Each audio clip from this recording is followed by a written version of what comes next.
sozinho não faz. Quem tem que fazer é a sociedade, é o plano diretor. É a regulação do Estado e da sociedade responsável que tem que olhar para o território dessa forma. Estou acabando, Germano.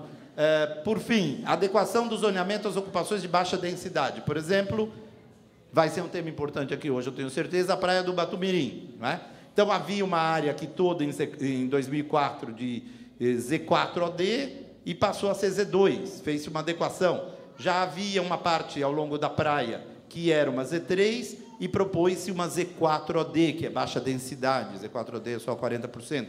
Então, estas propostas foram discutidas, foram levadas para tentar adequar o que a fotografia mesmo mostra. Não é? A gente entendeu, por critérios técnicos, que essa era o melhor enquadramento para a evolução dessas localidades, ouvindo várias pessoas. Previsão de áreas para expansão urbana em Z4 e Z5, isso aconteceu em todos os municípios. A sociedade ampliou, não tinha área para crescer. Se não tem área para crescer, se eu não tenho onde ter cidade, o pessoal invade Z2 e Z1. Não tem outra saída. Desculpa, o pessoal ocupa Z1 e Z2. Porque é assim que funciona aqui no litoral. Poucas áreas, caríssimas, de alto custo, e nós temos que acomodar a sociedade. Então, quando vocês leem Z4 e Z5, é a área para construir cidade para a população que mora. Não estamos falando de população de fim de semana que vai ocupar as grandes áreas. Então, o município propôs e a gente acatou uma evolução, por exemplo, aqui no sertão da Maranduba, isso aqui é lá atrás da Maranduba, algumas áreas que eram Z3 que não tiveram vocação agrícola e que passaram a ser Z4 para essas ocupações por força destas fotografias que mostram essa tendência. Adequação do zoneamento em Z4. Por exemplo, o próprio município não quis que isso daqui fosse uma Z5 e propôs uma Z4, que é um pouco menor a ocupação, dando ideia a que isso pode ser gerido dessa forma. Então, quando o próprio município e a sociedade entendem que pode ser mais restritivo e assim quer, ótimo, eu até sugiro que os municípios façam isso nos planos diretores. Não precisa ficar esperando o gerenciamento costeiro para dar essa linha diretiva para a ocupação das cidades. Ampliação e restrição à instalação de estruturas náuticas. Então, por exemplo, aqui em Ubatuba, nós tínhamos um tipo de ocupação nesta praia, que, se não me falha a memória, era uma Z1M, desculpa, uma Z2, e passou para uma Z2M. Então, nós adaptamos as ocupações de orla e de praia a algo mais próximo do que a comunidade queria, permitindo que as atividades de pesca pudessem ser feitas em harmonia com os pescadores e com as comunidades do entorno. Então, também se buscou isso. Claro, aqui não dá para contar em detalhes, vocês podem ver lá nos trabalhos que vocês viram e ver onde isso bate e onde isso não bate. Por fim, também fizemos propostas para as unidades de conservação de proteção integral marinhas. No caso, aqui, por exemplo, a ESEC, que é uma estação ecológica Tupinambás, no meio do mar, onde essas ilhas foram enquadradas como zonas especiais Z1 de proteção integral. Eu queria, então, nesse último slide é só institucional, eu não queria falar em meu nome, obviamente, mas sempre tem que ter responsabilidade pela apresentação. A Secretaria do Meio Ambiente, o secretário Ricardo Salles, pediu a nós e a nossa equipe, composta aqui por vários colegas, que nós viéssemos ouvi-los. E é esse o que disse o doutor Germano, a função desta audiência pública. Mas eu queria, Germano, dizer que este trabalho é um trabalho coletivo do grupo setorial. Esse grupo setorial composto por todos nós, né, durante esse tempo todo, que tivemos a responsabilidade de levar essas ideias e hoje poder colher com vocês. E se eu pudesse deixar um recado... Se eu pudesse deixar só um recado dessa audiência pública, o importante para nós é ouvi-los, obviamente, para fazer aquela lição de dizer, olha, o que a gente propôs está longe ou perto do que a comunidade, muito perto, muito longe, e nós certamente vamos levar em conta tudo aquilo que tiver justificativa técnica, que tenham critérios absolutamente condizentes com aquilo que o grupo fez e que o grupo realizou. Queria agradecer aqui a minha equipe toda, que está aqui presente, Lúcia, Natália, Marcitane, Marta, o Fausto da CETESB, o Silas da CBRN, o capitão, o tenente que está representando da Polícia Ambiental, todos os nossos, eu não vi, a Fundação Florestal que está aqui, que tenho certeza que daqui das 4 reuniões de audiência pública, nós teremos uma proposta ainda melhor, ouvindo a sociedade hoje, para que tragam ainda novas ideias, novas sugestões, que, se eventualmente estiverem enquadradas nos critérios técnicos e de sustentabilidade, melhorarão ainda mais essa proposta coletiva. Muito obrigado, desejo a todos uma excelente audiência, espero que a gente não acabe à meia-noite, mas estamos aqui com vocês. Muito obrigado.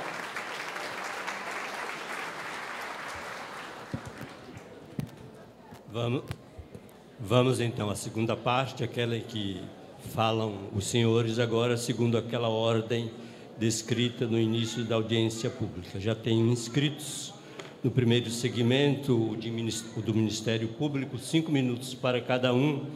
Convido o doutor Tadeu Badaró, promotor do Ministério Público de São Paulo.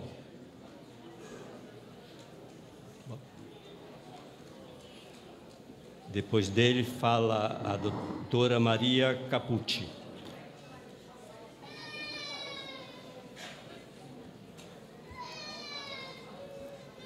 Bom, alô? Não está funcionando bem o microfone dele. O pessoal do som pode ajudar ali? Alô? Bom, inicialmente gostaria de cumprimentar todos na mesa, na pessoa do Dr. Germano. Não vou me estender para a gente poder aproveitar bem o tempo. Queria cumprimentar todo mundo que está aqui. Vou usar o meu tempo para falar sobre o GERCO, mas para falar um pouco além do GERCO e para falar como promotor de justiça, mas também muito mais como cidadão. Eu trabalho com a área ambiental e, à medida que eu estudo a questão ambiental, que eu me informo, que eu tomo consciência das questões ambientais, muito mais angustiado eu fico, porque o problema de desequilíbrio, o problema ambiental no nosso planeta, ele é muito mais grave do que aquilo que a gente consegue imaginar. E, ultimamente, eu tenho me pegado muito com a seguinte questão: por que, apesar de tantos alertas, a gente continua ignorando a questão ambiental? Eu até fiz um estudo de retrospectiva, vou pensar algumas coisas bem rapidamente.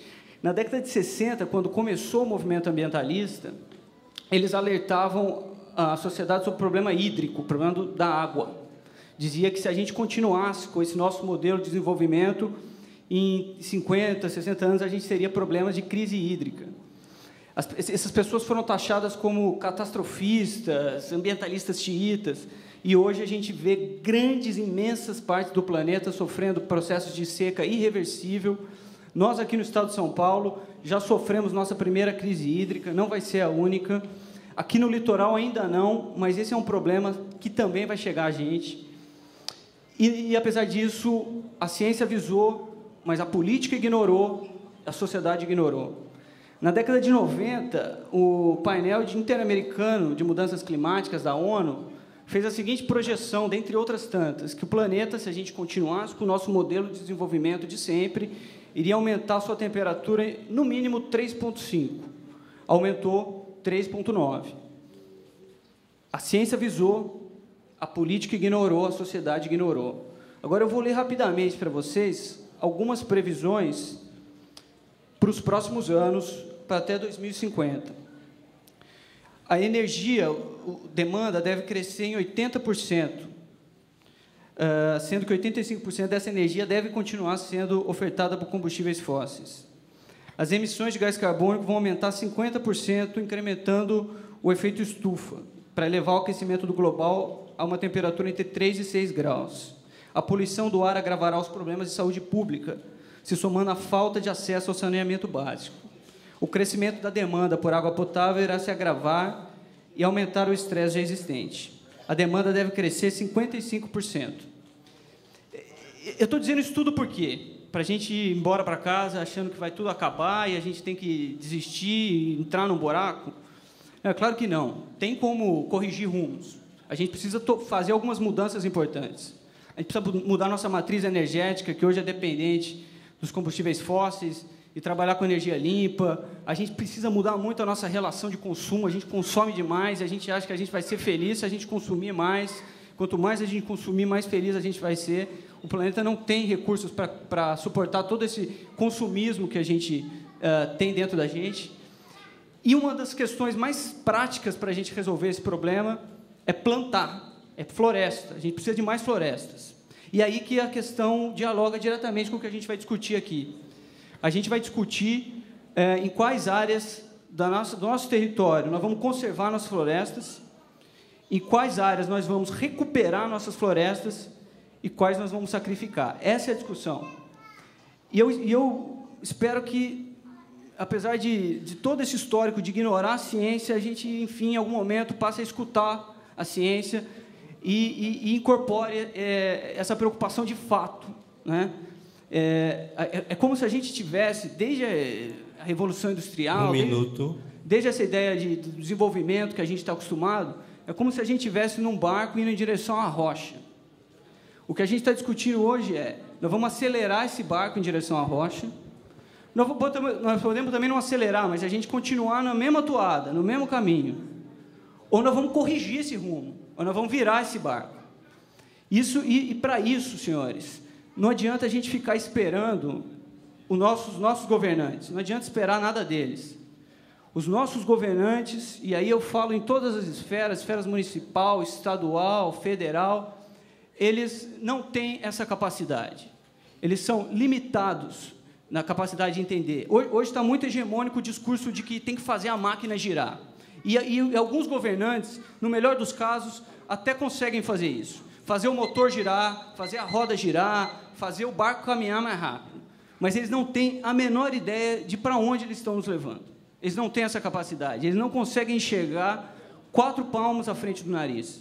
Não conseguem enxergar para além de 4 anos, até porque, muitas vezes, o projeto deles não é um projeto de país, um projeto de sociedade, é um projeto de poder pessoal. Quem tem essa tarefa de corrigir esse rumo também não é o Ministério Público. Nós temos aqui, no máximo, a função de tentar garantir que a coisa caminhe dentro daquilo que prevê a lei e, principalmente, nesse caso do GERCO, garantir que haja participação da sociedade.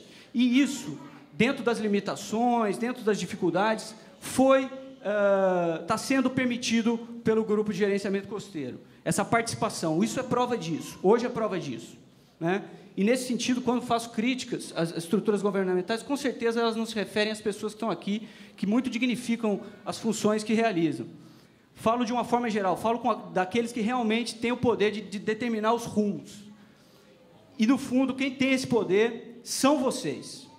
Eu sei das dificuldades, eu sei que, muitas vezes, a ideia do movimento ambientalista ignorou que, dentro do meio ambiente, estão as pessoas, mas a gente precisa, de fato, entender que o problema é sério, que a gente precisa das nossas reservas florestais e a gente precisa corrigir fortemente os rumos que a gente tem tomado com essa ideia, com essa obsessão por um desenvolvimento que não olha para onde está desenvolvendo. Então, essa é a mensagem que eu gostaria de deixar, para quem sabe, assim, iluminar, né, a nossa reflexão, a partir depois também de outras perspectivas, e confiar na sociedade, que a sociedade, de fato, saia desse estado de anestesia e tome o leme, entenda que tem que ter uma posição ativa para a gente corrigir esses rumos, para a gente fugir dessa lógica de acelerar em direção ao precipício, ao abismo, ao iceberg, à pedra, o que quer que seja. Era só esse recado que eu gostaria de deixar. Muito obrigado.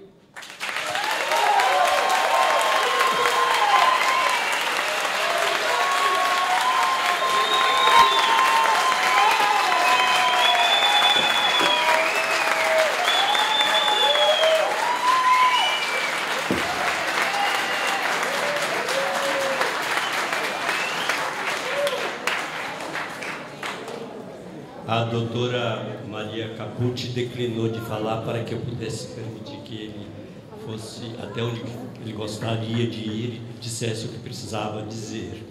Eu preciso, de qualquer forma, esclarecer para os senhores, para que depois, nas outras audiências, eu continue a manter a minha autoridade, que isto de um passar o tempo para o outro não é regimental.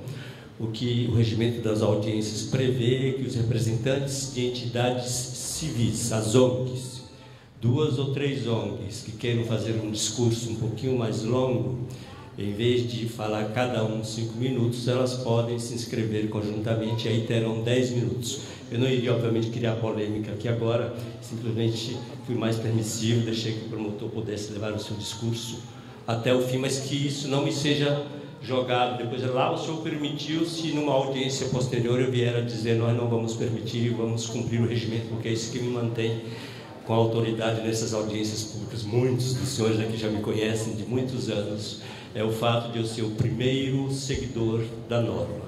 Por isso é que eu posso exigir que todos os outros também o façam. O próximo a falar, obrigado, a doutora Valquíria Yamamura Piccoli. Pode tirar o microfone, doutora, por favor? Mas os outros talvez queiram saber a sua questão de ordem, qual é? Boa noite a todos. Eu só gostaria de fazer uma questão de ordem, porque essa abertura, creio eu que a gente já cedeu alguns minutos da nossa fala para o Dr. Tadeu, e ele já expôs basicamente o que nós gostaríamos de passar agora na abertura. Nós temos algumas questões pontuais em relação a algumas áreas sensíveis do zoneamento aqui de Ubatuba, e eu gostaria de deixar esses minutos restantes para algumas intervenções muito pontuais nessas zonas, se me permitirem. Obrigada. É o seu tempo de 5 minutos, pode usar. A senhora não é a doutora Valquíria? Sim, eu estou pedindo para que haja a possibilidade da gente fazer outras intervenções com esse tempo restante em algumas áreas que a gente não sabe qual vai ser a manifestação aqui, mas que a gente acha que são sensíveis para que a gente possa fazer algumas interferências. Somente isso. A senhora vai me desculpar, mas eu não vou permitir. Por quê?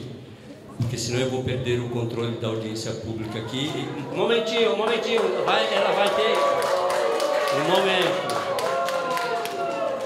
um momento. Nós temos saída para tudo, porque esta não é a única audiência, esta é a primeira D4 que nós vamos ter. Um modo de a gente trazer as questões é esse, de fato, de prolar, de falar aqui. Um outro modo é também de escrever. Portanto, em surgindo questões para as quais qualquer os senhores promotores, mas também qualquer outra pessoa queira algum outro esclarecimento, pode, por favor, escrever isto, será encaminhado ao pessoal responsável pelo projeto para que ele possa dar a resposta, ou então levar em conta na consolidação da proposta final que está se buscando construir aqui. Okay. Nós não queríamos polemizar de forma alguma o protocolo, né? Se existe aí, ele vai ser seguido. A única coisa que nós pedimos é para dar o direito de inscrição, então, aos membros do Ministério Público. Uma inscrição, isto é, não podem falar 2 vezes, mas outros representantes do Ministério Público desejarem se inscrever, está aberto ainda. Eu vou fechar só quando se completar 1 hora que eu vou fechar as inscrições. Então, podem se inscrever, por favor. Obrigada.